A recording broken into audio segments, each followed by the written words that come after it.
Note 2 Samsung Galaxy Note 2 Grey E240S LK ត្រូវបាន convert ទៅជា GT N7105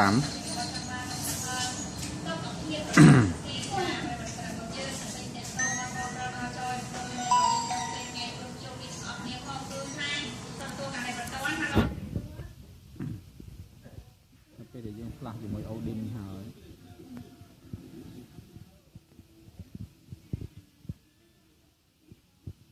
អូយវាចូលទៅអង់គ្លេសទាំងអស់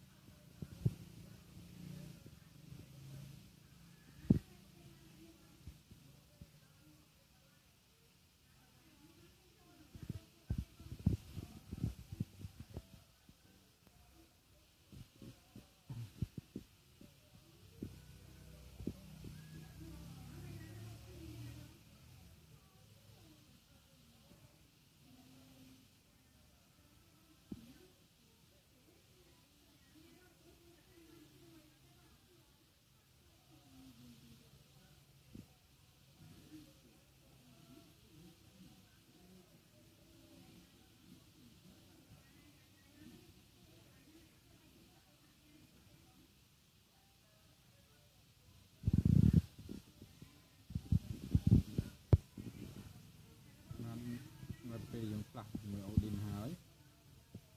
ពីពោជាភាសាអង់គ្លេស United Kingdom យើងអាចជ្រើសរើសបាន84ភាសា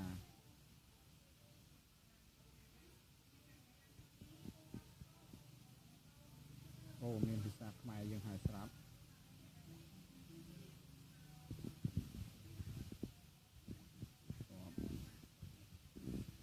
Wi-Fi ដើរហើយស្រាប់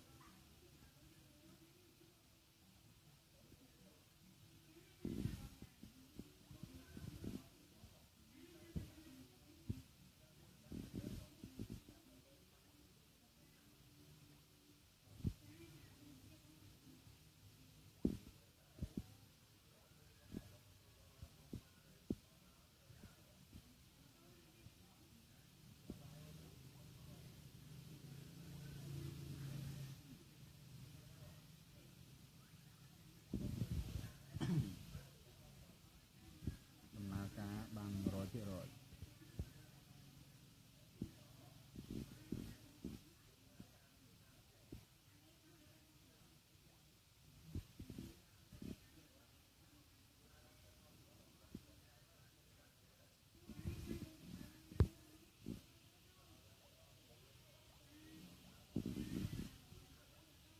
ញ៉ាសា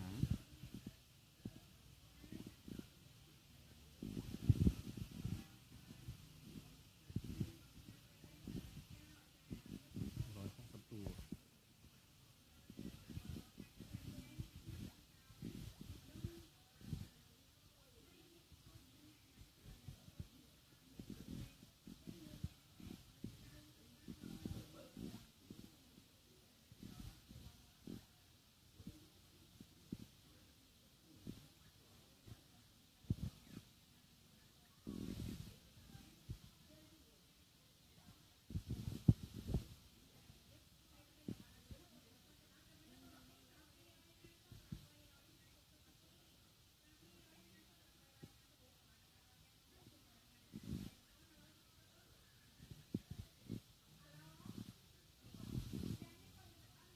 ដែល N7105 Android 442 Baseband E250S យើងប្រើ Baseband SIM Channel លេខបង្កើត N7105 ទាំងអស់អញ្ចឹងដូច្នេះយើងប្រើស្តុករ៉ូមរបស់ N7105 ប៉ុន្តែ Baseband ខុស Array ដែរអញ្ចឹង